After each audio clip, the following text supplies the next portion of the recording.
যে 1991-এ আমরা কবিন্দ্রবাবুরা দূরবীন দিয়ে বিজেপি আমরা খুঁজতাম, কোথায় বিজেপি আছে কোথায় নাই, কে বিজেপি করে, কে রাষ্ট্রীয় স্বয়ংসেবক করে, তার সঙ্গে সম্পর্ক করা, এইসব আমরা দেখতাম, দেখে দেখে ওদের পাশে যেতাম।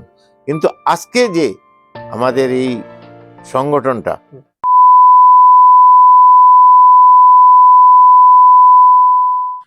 নমস্কার, বাতায়ন ডিজিটালে আমি পৃথ্বীরাজ চক্রবর্তী। আজকের নির্ভীক সংলাপে আমরা জানি আলোচনা করব প্রয়াত জগন্ময় ভট্টাচার্য সম্বন্ধে। আমরা কিছু জানবো এক ইতিহাস।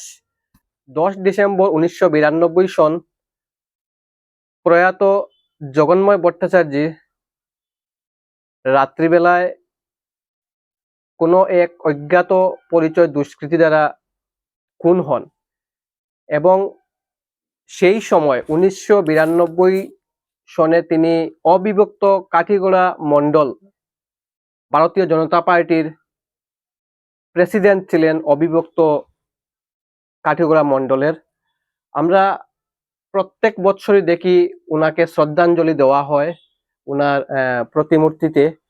আমরা কিছু জানবো উনার বিষয়ে, যে এই যে জগন্ময় ভট্টাচার্য কানু ভট্ট নামে সুপরিচিত ব্যক্তি, এবং সেই ব্যক্তিকে আজকের যারা প্রজন্ম রয়েছে, যারা রয়েছি, সেই ব্যক্তিকে এত ভালো করে জানি না। ওনার সমাজ জীবনে কি ভূমিকা রয়েছে বা রাজনৈতিক জীবনে কি ভূমিকা, বা এই ব্যক্তি হিসাবে উনি কেমন ছিলেন সেটা আমরা জানি না। হয়তো সেই বিষয়ে আমরা কিছু জানা অজানা তথ্য অন্বেষণের চেষ্টা করব।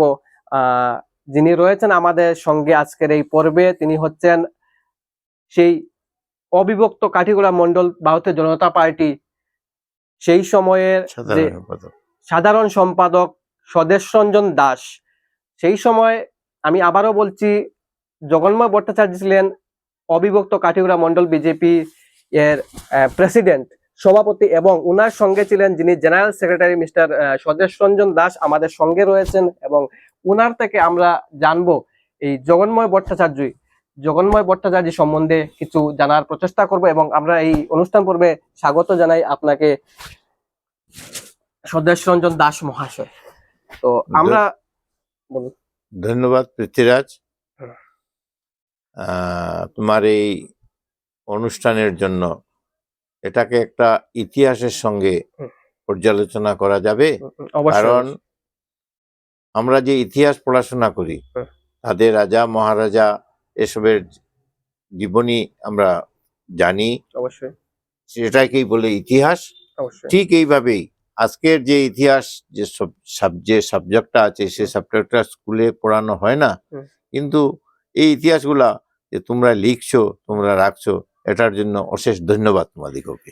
অবশ্যই আমরা চাই সেই না বলা না জানা তথ্যকে তুলে ধরা। এবং যেটা আমরা শুরুতেই বললাম, যে জগন্ময় ভট্টাচার্য, প্রয়াত জগন্ময় ভট্টাচার্য, যাকে কানু বাবু বা কানু ভট্ট বলে জানা যেত এবং সুপরিচিত ব্যক্তি, এবং কোনো এক অজ্ঞাত পরিচয় দুষ্কৃতী যারা উনি খুন হন, সেই বিষয়ে আপনার থেকে জানবো। যেহেতু আমরা জানতে পারলাম খবর সূত্রে যে সেই সময় 1992-তে উনি প্রেসিডেন্ট ছিলেন, আনডিভাইডেড কাঠিগড়া মন্ডলের প্রেসিডেন্ট ছিলেন জগন্ময় ভট্টাচার্য প্রয়াত, এবং আপনি সেই সময় স্বদেশ রঞ্জন দাস ছিলেন সেই সময় জেনারেল সেক্রেটারি ভারতীয় জনতা পার্টি অবিভক্ত কাঠিগড়া মন্ডলের। সেই সুবাদে আজ আপনার সম্মুখীন হওয়া, এবং আমরা জানতে চাইবো যে এই জগন্ময় ভট্টাচার্য, যাকে আমরা সেই সময় কানু ভট্ট বলে সুপরিচিত ব্যক্তি, সেই ব্যক্তি পরিচিতি জানতে চাই আপনার থেকে। এই ব্যক্তি কেমন ছিলেন? আচ্ছা, প্রথমে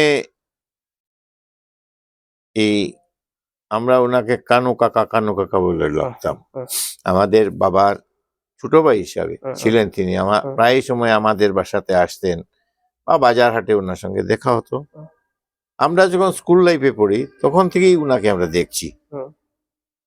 তিনি খুব ভালো একজন সামাজিক ছিলেন এবং ধর্মপরায়ণ মানুষ ছিলেন। নিজের ধর্মকে কিভাবে সুন্দরভাবে রাখা যায়, মন্দির কিভাবে গড়ানো যায়, কিভাবে আমাদের ধর্মের মধ্যে সবাইকে একত্রিত করা যায়, এইসব জিনিস নিয়ে তিনি বেশি করতেন। এবং তখন আজকের যে প্রভাব, রাজনীতির যে প্রভাব পড়েছে, তখনকার সময়ে কিন্তু এইভাবে কোনো রাজনীতির প্রভাব ছিল না। যারা কংগ্রেস করত, তারা বিজেপি তো ছিলই না তখন, তখন ছিল সিপিএম এবং ভারতীয় জনতা দল, ভারতীয় নয় জনতা দল। আচ্ছা, এই তিনটি দলই ছিল যেটা সেই সময়ে। এবং তিনি রাজনীতির সঙ্গে এত অঙ্গাঙ্গিভাবে জড়িত ছিলেন না, জড়িত ছিলেন না যে আমি আজকালকের যুগের যে রাজনীতি তার থেকে তখনকার যুগের রাজনীতি ছিল অন্যরকম। ভোট ইলেকশন আসলে আমরা জানতাম এখন যে একটা রাজনীতি বা একটা দল আছে, এরপর ইলেকশন চলে যাওয়ার পর আর সেই সব রাজনীতি বা সেই সব রাজনীতির দলকে নিয়ে কোনো সমালোচনা, কোনো কিছু নেই। আজকালকে যেরকম রাজনীতিতে অনেক কিছু আছে, অনেক কিছু পাওয়াও যায়, তখনকার রাজনীতিতে কিছু পাওয়ার ছিল না, শুধু ভোট দানই ছিল। ওই সময় তিনি রাজনীতি করেছেন, লোককে একত্রিত করেছেন, অনেক সমাজের কাজ করেছেন, আমরা দেখেছি। আর কিছু ওনার সম্বন্ধে জানতে হলে, ওনার পিতা স্বর্গীয় ছিলেন, আমরা দেখি নাই ওনার পিতাকে। তিনি কোন জায়গায় আমার ঠিক মনে পড়ছে না, কোন একটা বাগানের ম্যানেজার ছিলেন। ওনার বাসা ওই সুন্দাউরায়। আর প্রায় সময় তিনি টল ফিগার ছিল, আর ধুতি, আর বেশিরভাগই ধুতি আর শার্ট পরতেন। পরে তিনি একটা চশমাও ছিল ওনার চোখে। তিনি সব কাজে কালাইনের কিভাবে উন্নতি করা যায়, কালাইনের কিভাবে ইয়ে করা যায়, ডেভেলপমেন্ট, আজকের ডেভেলপমেন্ট আর তখনকার ডেভেলপমেন্টের বহুত ডিফারেন্স ছিল। হ্যাঁ, এবং যারা একটু শিক্ষিত মানুষ ছিল, প্রতি লোকজন, চাহে হিন্দু চাহে মুসলিম, সবাই উনাদের কাছে যেত। এই HSLC পাস মানে বর্তমান যুগের MA পাসের বরাবর ছিল, যে সবাই উনার কাছে। আজকে ডিসির কাছে এটা যেতে হলে কানুবাবুকে নিয়ে চলো, থানায় যেতে হলে কানুবাবুকে নিয়ে চলো। তিনি ধর্ম নির্বিশেষে সকল জাতের মানুষের সঙ্গে, ট্রাইবেলস হোক, বাগানের লোকজন হোক, জাতিভেদ ওনার ছেড়ে ছিল না, সবাইকে তিনি সাহায্য করতেন, সবার কাজ করতেন। আজকের যুগে, তখনকার যুগে শিলচরে ডিসির সঙ্গে দেখা করানো, আজকের বর্তমানে গুয়াহাটিতে ক্যাবিনেটে গিয়ে দেখা করানো, এইরকমই ব্যাপার ছিল। ওই যুগে আমরা ওনাকে দেখেছি, এবং খুব ভালো একজন মানুষও ছিলেন, সহানুভূতিপূর্ণ মানুষ ছিলেন। আমরা যখন পড়াশোনা করতাম তখন তো রাজনীতিতে তো প্রভাব ছিল না, তখন তো শুধু কংগ্রেসই চলতো। তখন তিনি দেখতাম যে সবসময় অ্যান্টি কংগ্রেস করতেন, মানে আমরা নলেজে আসার করতেন রাজনীতি কি জিনিস, তখন নলেজে। তখন কংগ্রেসের এন্ট্রিতে জনতা দল হলো, 77-এ ইলেকশন যেটা হয়েছিল ইন্দিরা গান্ধীর ইমার্জেন্সির পর, ওই জনতা দলে তিনি যোগ দিয়েছিলেন, জনতা অ্যান্টি কংগ্রেস ছিলেন। তারপর জনতা দল থেকে অনেকজন জনতা দল করেছেন, 90-এ। 88 সালে আমি গোবিন্দবাবুর সঙ্গে পরিচিতি হয়, 88-এ পরিচিতি হওয়ার পর তিনি বললেন যে, স্বদেশ তুমি তো কাঠিগোড়ায় থাকো, কাঠিগোড়া আমি এবং রাষ্ট্রীয় স্বয়ংসেবক সংঘ যেটা আছে, এটার টাচে ওনার সঙ্গে আমার একটু পরিচয় ছিল। তুমি এক কাজ করো, কাঠিগোড়াতে একটা মন্ডলের করো, এডক করবে না। এডক মানে তুমি কোনো মিটিং এ জানো না, তোমার মিটিং হচ্ছে, তোমাকে প্রেসিডেন্ট বা তোমাকে সেক্রেটারি বানিয়ে দিল, এডক, যেটা কংগ্রেস আমলে প্রায় হতো। এদের কোনো সাংগঠনিক কাজ ছিল না, এডক কমিটি করে নিত। এটা ঠিক এইভাবেই আমাকে বলেছিলেন যে এডক কমিটি করবে না, লোকজনকে ডেকে একটা কমিটি, মানে কাঠিগোড়া বিজেপি মন্ডল কমিটি যেটা ছিল তখন। তো আমরা তো তখন গেলাম, উনি আমাকে বলেছিলেন যে তুমি, কবিবাবু স্বয়ং নিজেই বলেছেন আমাকে যে তুমি এটার সেক্রেটারি দায়িত্বে থাকো, আমি দিচ্ছি তোমাকে, এখন আমি দিচ্ছি, কাজ করো, পরে ইলেকশন বা ইয়েতে তোমাকে সেক্রেটারি করা হবে, তুমি আজকালকে কাঠিগড়ার সম্পূর্ণ কাজ করো। এবং ইনি আমাকে কিছু নোট দিয়েছিলেন যে ওনার সঙ্গে বিহারাতে অমুকের সঙ্গে দেখা করবে, কাঠিগড়াতে অমুকের সঙ্গে কথা হবে, জলালপুরে অমুকের সঙ্গে দেখা করবে, এইভাবে কিছু মানুষের নোট দিয়েছিলেন, এদের সাথে সাথে তুমি দেখা করবে, এরপরে একটা কমিটি হবে। আমরা অনেক খুঁজলাম, খোঁজাখুঁজির পর কাউকে পাইনি। সবই আমাদেরকে বলছে আমরা সাহায্য করব, কিন্তু দায়িত্ব নিতে পারবো না। তখন হঠাৎ নীলেন্দু চক্রবর্তী আমার সঙ্গে কাঠিগড়ার, সে আমার সঙ্গে কাজ করতো এবং ওনার তার সাথে সম্পর্ক হওয়ার পর আমি মানে রাজনৈতিক দিকে আমি গিয়ে অগ্রসর হলাম। নাইলে আমি রাষ্ট্রীয় স্বয়ংসেবক, আজও রাষ্ট্রীয় স্বয়ংসেবক আছি। আমি সংঘের কাজ সময় যতটুকু পারার আমি করতে পারি।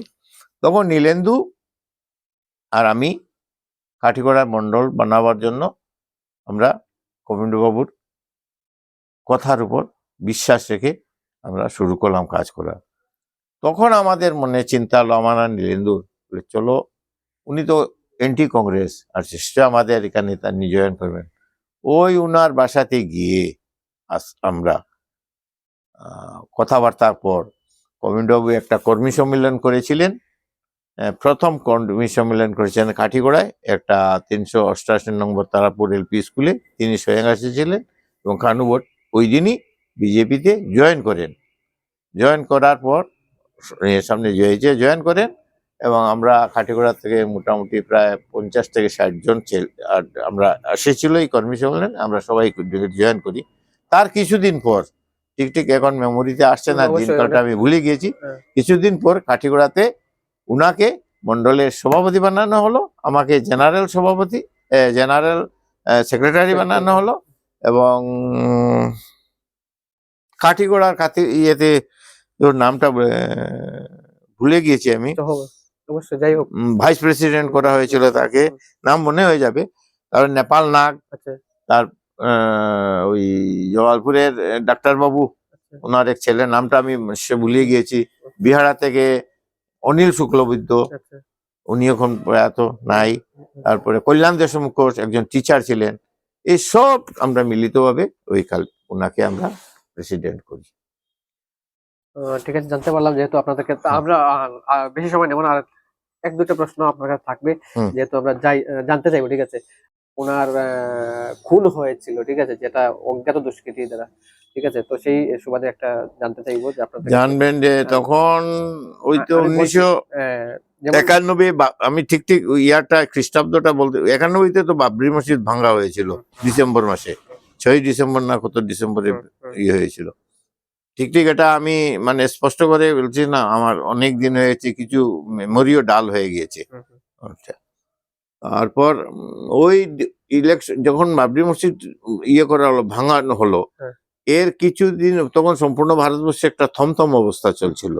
তখন থমথম অবস্থা চলছিল, তখন আমাদের এখানে যে সবাই মিলে একটা শান্তি কমিটি করা হোক, উভয় ধর্মাবলম্বীরা মিলে, হিন্দু ধর্ম, মুসলিম ধর্ম, খ্রিস্টান ধর্ম, যেসব সব মিলে একটা কমিটি গঠন করা হইবে।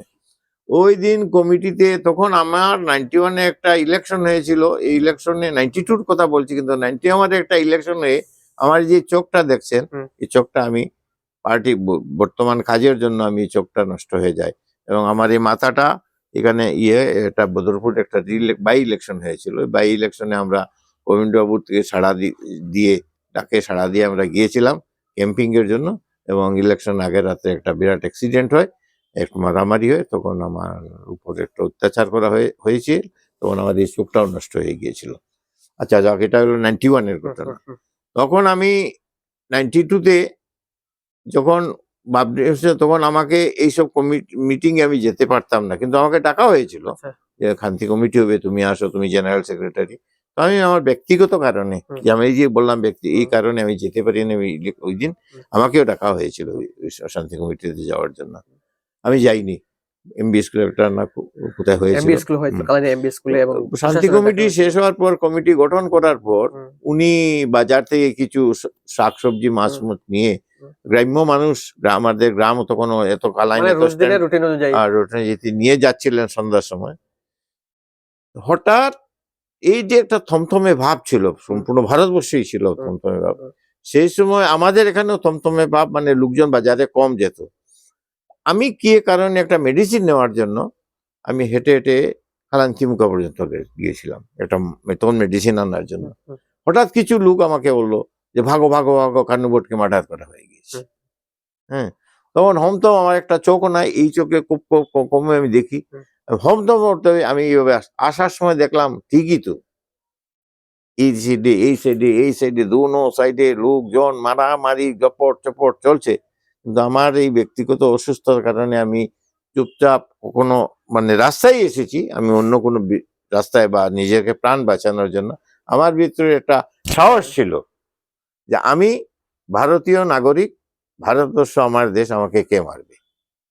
আমি সেসব ভ্রুক্ষেপ তখন করিনি, যে আমি আমার রাস্তায় রাস্তায় এসে সব ইতিহাসগুলা দেখেও আসলাম। কিছু ইতিহাস আছে আমার কাছে, দেখে দেখে দেখে কিভাবে আমার বাড়ি পর্যন্ত বুঝলাম। এর কিছুক্ষণ পরে শুনতে পাই না উনি মারা গিয়েছেন, ওনার ডেড বডি কালাইন হসপিটাল নিয়ে কালাইনের ওসি নিয়ে আসছে। ওইটুকু পর্যন্ত আমি জানি, আর কিছু জানি না। এরপরে মানে ওদিন উনি মারা গিয়েছেন, তখন ওনার ডেড বডি 2-3 দিন পর ওনাকে বিজেপির পতাকার সাহায্যে ওনাকে শিলচর থেকে পতাকার নিচে রেখে ডেড বডি মর্যাদা দিয়ে আমরা শেষকৃত্য সমাপন ওনার বাসাতে করে। তখন আমি এখানে উপস্থিত ছিলাম। তাহলে আমরা জানতে পারলাম এক ইতিহাস। আমরা শুরুতেই বলেছিলাম যে আজ আমরা প্রয়াত জগন্ময় ভট্টাচার্য সম্বন্ধে জানবো, এবং আমাদের সঙ্গে ছিলেন যিনি তখনকার সময়ের 1992 অবিভক্ত কাঠিগড়া মন্ডল জেনারেল সেক্রেটারি স্বদেশ রঞ্জন দাস। উনি যতটুকু সম্ভব ওনার থেকে আমরা জানলাম, এবং উনিও বলেছেন যতটুকু ওনার মনে আছে, এবং অতীত অনেক দিনে পুরনো থাকার কারণে, এবং ওনারও কিছু আজকের দিনে উনি বয়োজ্যেষ্ঠ হিসাবে ওনার আজকের দিনে সেই হতে পারে একটু এদিক সেদিক হতেও পারে বলতে। তো যতটুকু জানলাম আমরা, আজকে আশা করি আজকের যে যুব প্রজন্ম রয়েছে যথেষ্ট কিছু জানতে পারবে আজকের এই ভিডিওটি থেকে। এবং আপনাকে ধন্যবাদ এই ধরনের আমাকে ধন্যবাদ তো নিশ্চয়ই করছেন, এটাকে আমি গ্রহণও করছি ধন্যবাদটাকে। কিন্তু একটা কথা আজকের দিনে মনে খুবই উৎসাহ জাগে যে 1991-এ আমরা গোবিন্দু বাবুরা দূরবীন দিয়ে বিজেপি আমরা খুঁজতাম, কোথায় বিজেপি আছে কোথায় নাই, কে বিজেপি করে, কে রাষ্ট্রীয় স্বয়ংসেবক করে, তার সঙ্গে সম্পর্ক করা, এইসব আমরা দেখতাম, দেখে দেখে ওদের পাশে যেতাম। কিন্তু আজকে যে আমাদের এই সংগঠনটা, আমাদের যে বিজেপি রাজনৈতিক দলটা এত অ্যাডভান্স হয়েছে, আজকে সম্পূর্ণ ভারতবর্ষই গ্রাসে চলে আসছে, বিজেপির গ্রাসে চলে আসছে। এর জন্য অসংখ্য ধন্যবাদ দিতে হয়। তখনকার যুগে অটল বিহারী বাজপেয়ী, লালকৃষ্ণ আডবাণী, মুরলীমোহন যোশী, এদেরকে শ্রদ্ধা করি যে এই দিনে এরা এত কষ্ট করে এই দলটাকে ধরে রেখেছিল বলে আজকে নরেন্দ্র মোদী প্রাইম মিনিস্টার হতে পেরেছেন। অনেক অনেক প্রভাবশালী ব্যক্তিত্বরা বিজেপিতে প্রবেশ করেছে, অন্য দল ছেড়ে এখানে এসেছে, এরা রেখেছিল বলে। তাই ওদেরকে যদি ভুলে আমরা রাজনীতি করি, আমাদের রাজনীতি ক্ষণস্থায়ী হবে, দীর্ঘ পাবে না। ঠিক আছে, ধন্যবাদ আপনাকে আপনার এই ধরনের মন্তব্য তুলে ধরার জন্য। আবারও ধন্যবাদ থাকলো আপনাকে, এবং যারা দর্শক রয়েছেন আপনাদেরকেও জানাই ধন্যবাদ এতক্ষণ থেকে আমাদের সঙ্গে থাকার জন্য।